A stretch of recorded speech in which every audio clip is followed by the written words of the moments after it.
All right. Well, thank you all for joining. To all our returning guests, we appreciate your continued participation and attendance in this webinar that we do monthly for everyone that is new.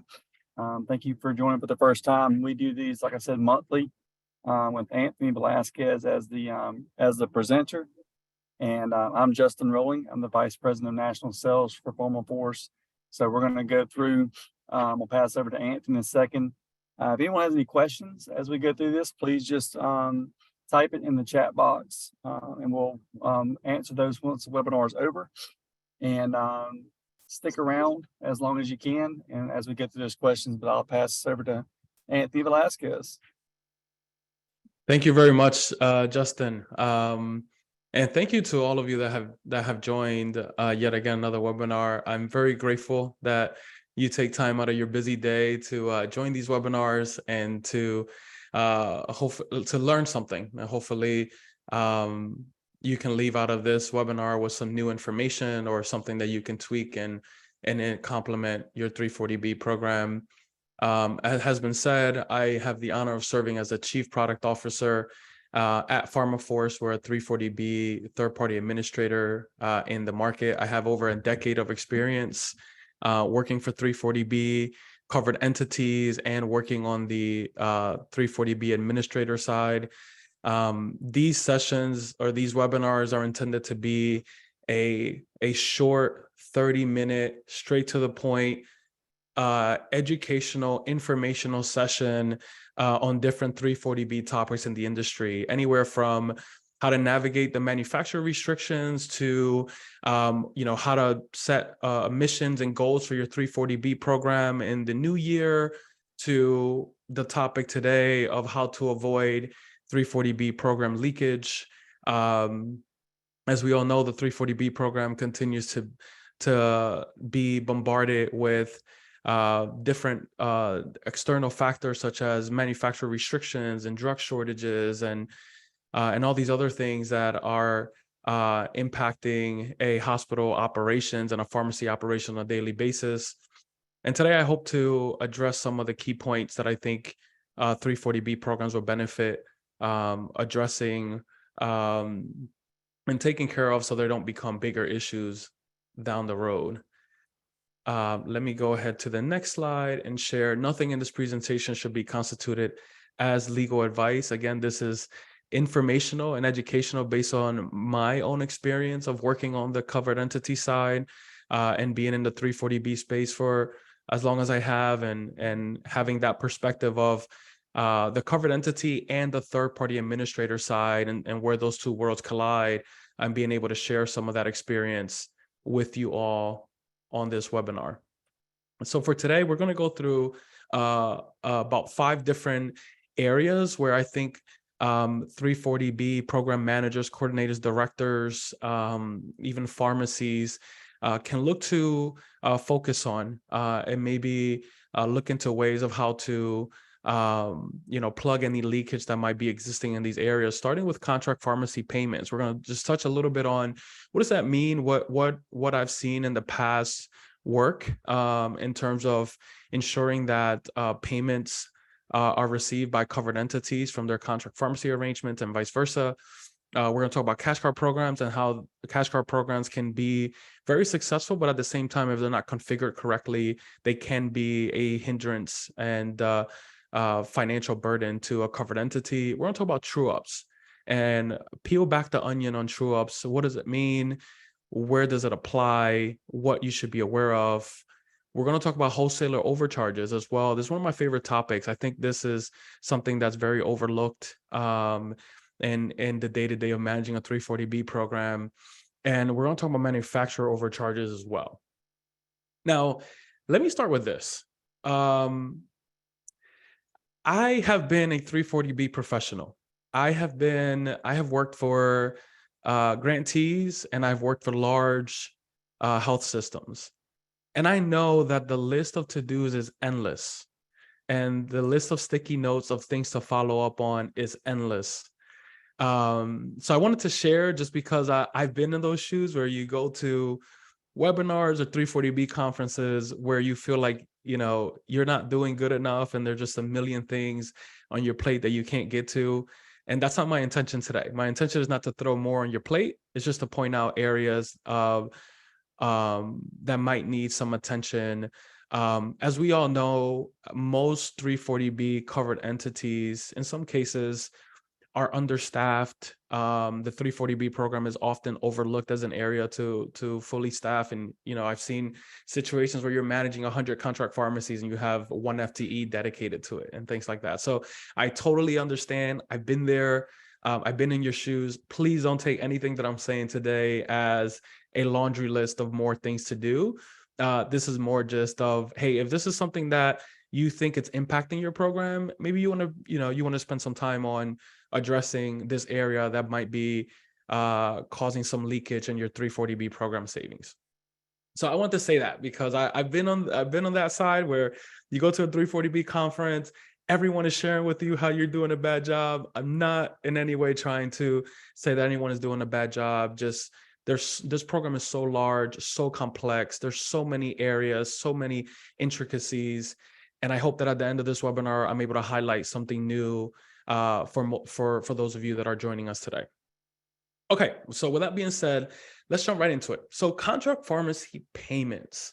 So as you build your contract pharmacy network, and some of you on this webinar might have 2 contract pharmacies, you might have 100 contract pharmacies. But as you build your contract pharmacy network, one of the major areas in that relationship is the invoicing process. So what does that look like?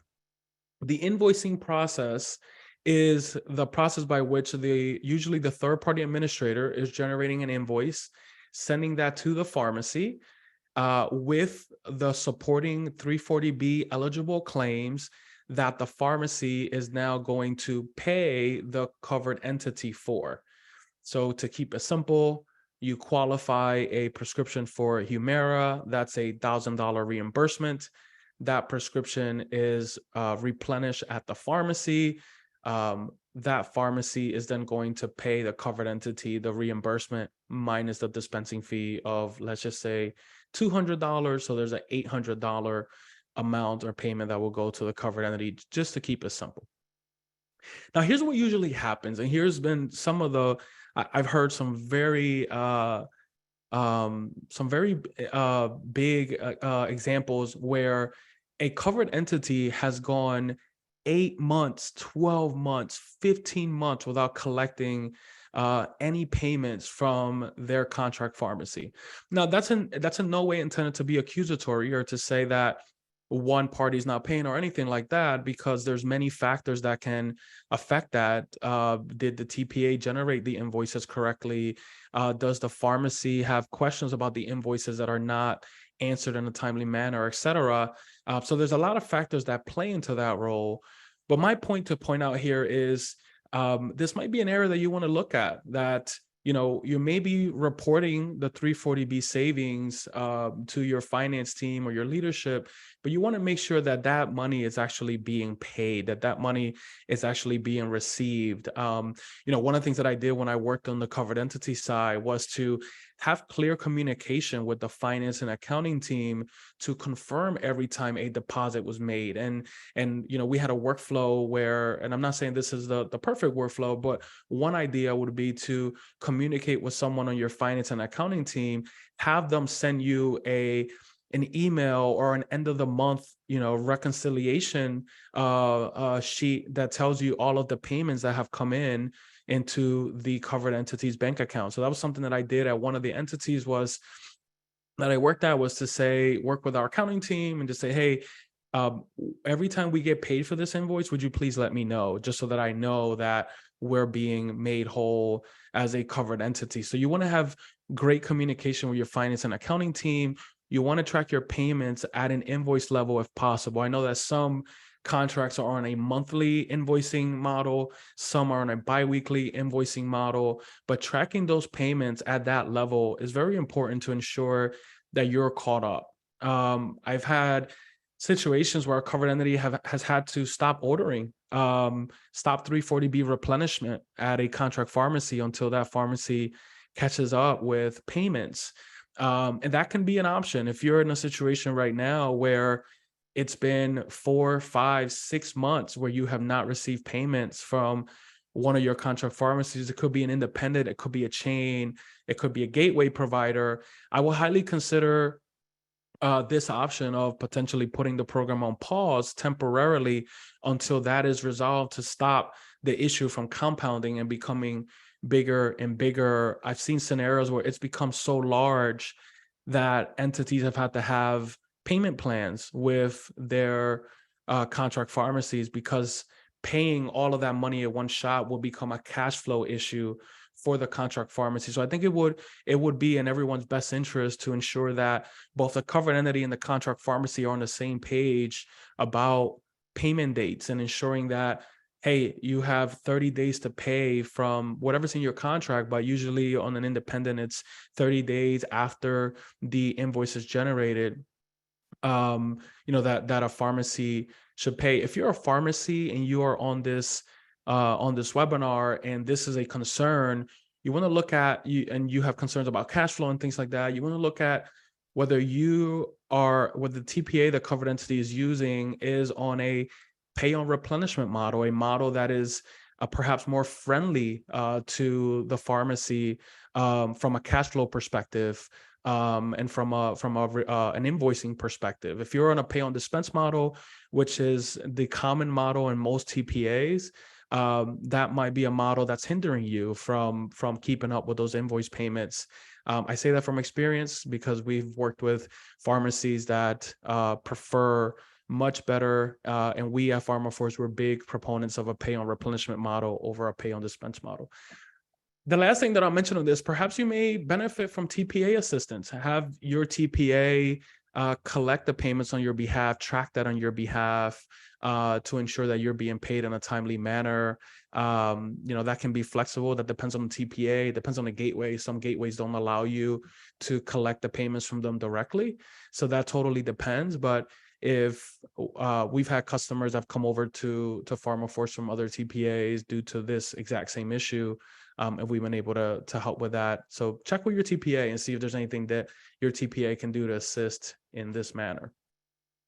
All right, moving on to topic number 2, cash cards. So this is huge. This is huge among the grantees. I think that hospitals have adopted this more and more as time has gone on, but especially among grantees, cash cards are huge.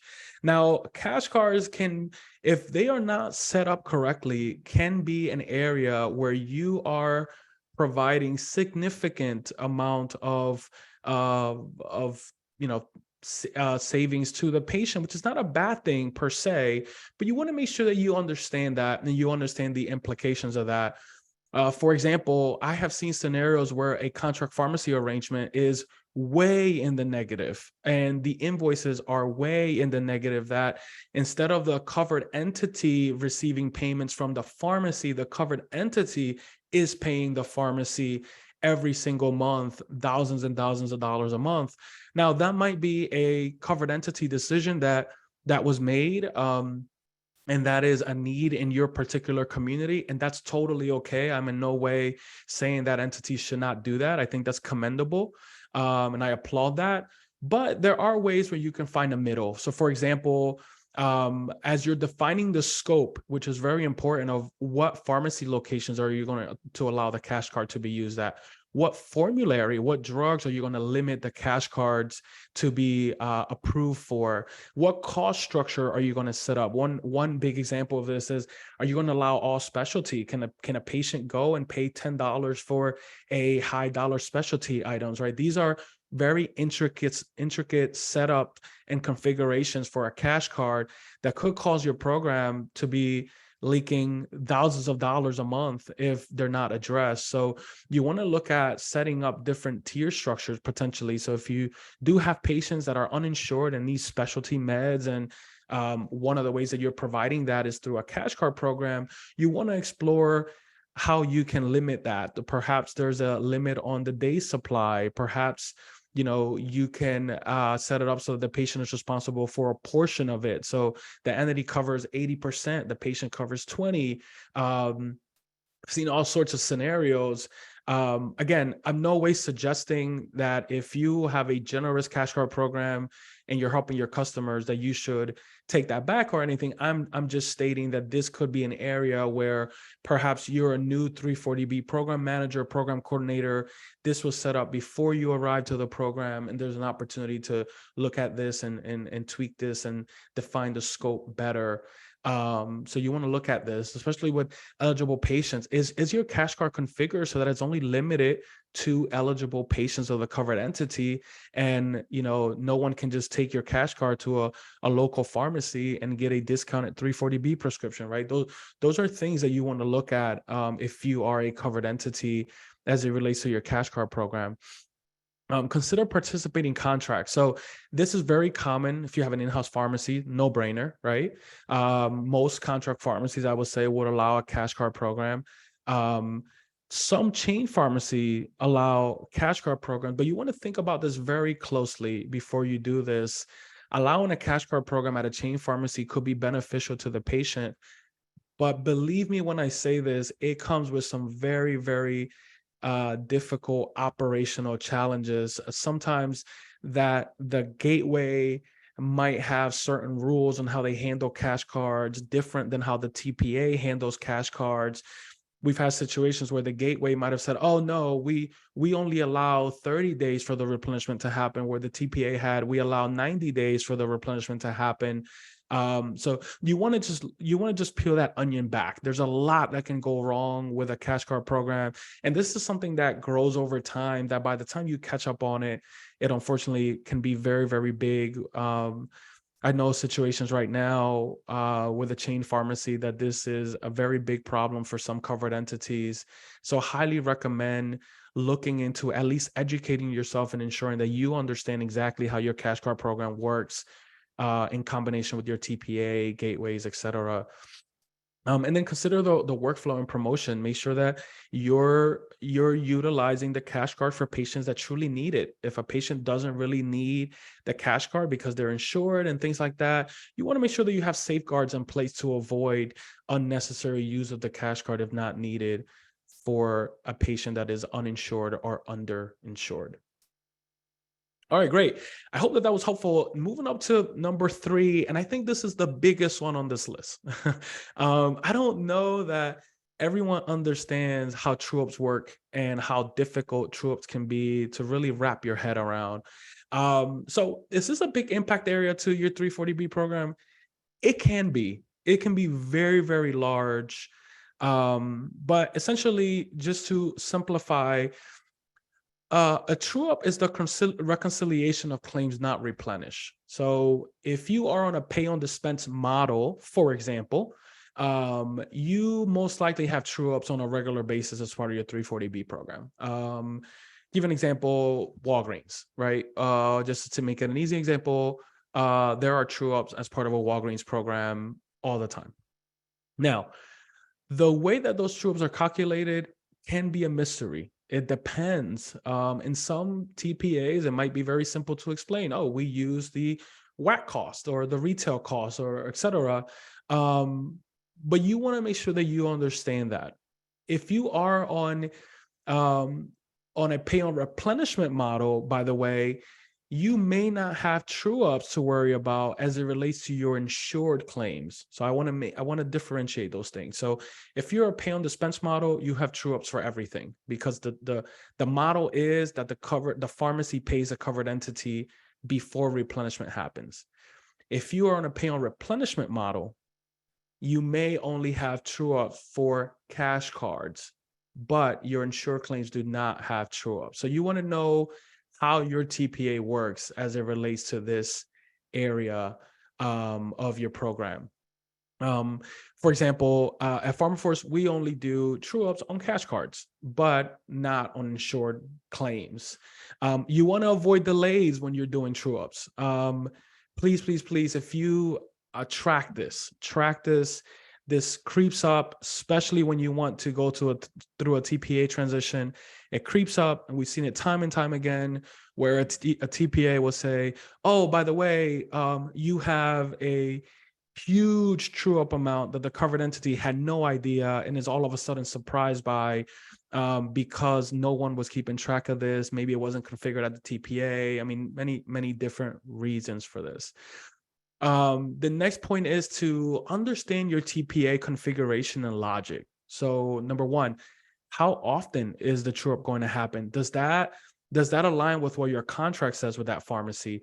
What is the pricing structure? You want to understand, hey, if you're going to charge me retail costs, where are you getting this pricing? If I have 30 tablets that were slow movers and never hit a package size, and 3 months have gone by, now I have to pay $3,000 for those 30 tablets. Where did you get that from? How did you come up with that number, et cetera? And just make sure that this is being kept up. It can come as a surprise. I remember being on the covered entity side and having those uncomfortable conversations with, someone from our finance team of, where did this $25,000 negative adjustment come from? And having to explain the true up process and all of that. So just make sure that you understand how that works, even across your different TPAs, who all might have a different way of doing it. If especially for those of you that are on multiple TPAs, or if you're on a TPA that's on a pay on dispense model, this should be a very high on your priority list of things to look into. All right, moving on. So wholesaler overcharges. This is one of those topics that I talk about a lot. I think there is a ton of opportunity here for covered entities. Unfortunately, this is right on the list of the top 10 most important things to do in managing your 340B program, such as auditing, ensuring you have the right contracts in place, ensuring that your TPA is functioning properly, ensuring that your data is going over. This probably doesn't make the top 10, but I think there's a lot of opportunity here where I have seen over and over again just so many errors in the charging of wholesaler invoices. Most of you on this call might be able to relate to a situation where you have opened new 340B accounts and those 340B accounts are not loaded with PHS pricing. I did a wholesaler transition one time at a hospital I worked at several years ago, and that was exactly the case. We went live. The 340B accounts were supposed to have PHS pricing loaded. It did not have PHS pricing loaded, and we ended up buying at whack for several months, which cost the health system millions of dollars at the time. So this is something that you might be dealing with. I've talked to many colleagues in the industry who have faced this, and this is why I think this is very important. One thing that I would recommend here is, at a minimum, maybe quarterly, maybe monthly, look at just the top 10 line items on your invoice and compare the catalog price to the invoice price. So if you purchase 10 packages of Atlantis inhaler or something like that, Atlantis insulin pen, and that was, I don't know, you were charged $300 on the 340B account, but the 340B PHS pricing ceiling price is more like 15 cents, then you have a problem, right? And you should probably look into that. So that's one of the things that I recommend, doing with this particular situation, and then submitting for those credits. If you know that you were overcharged, submit for those credits to ensure that you are properly credited. I have friends in the 340B space who tell me they're finding thousands of dollars a month just by reviewing their invoices. I know this can be very time consuming. Not everyone has the resources to do this. And I think, there's certainly an opportunity here to make this easier to track and follow and all of that. But this is certainly an area where I feel there's a lot of 340B leakage where entities are just overpaying due to, error charges. I'm in no way saying that this is happening on purpose or anything like that, but just the nature of 340B contracts. And maybe you're an entity that has, I used to manage an entity that has 75 accounts. That's very difficult to keep track of all of that and make sure that you have pricing or the right contracts loaded on each account. All right. My final point, and we're almost done here. My final bullet point here on things to avoid program leakage is manufacturer overcharges. So the previous bullet point, I mentioned wholesalers. So this is an incorrect overcharge at the wholesaler. This one is a little bit different. This is that the ceiling price calculated by the manufacturer during a given period was higher than what it should have been. This is rare. I have been part of recovering hundreds of thousands of dollars in some instances where manufacturer overcharging was very, very large. But this does happen. If those of you would like to go to the OPAIS website, if you go to HRSA.gov and go to 340B, the 340B section, you will see a section that says manufacturer notices to covered entities. And in that section alone, you will see recent manufacturer overcharge letters as recent as May 30th, 2023 from Eli Lilly.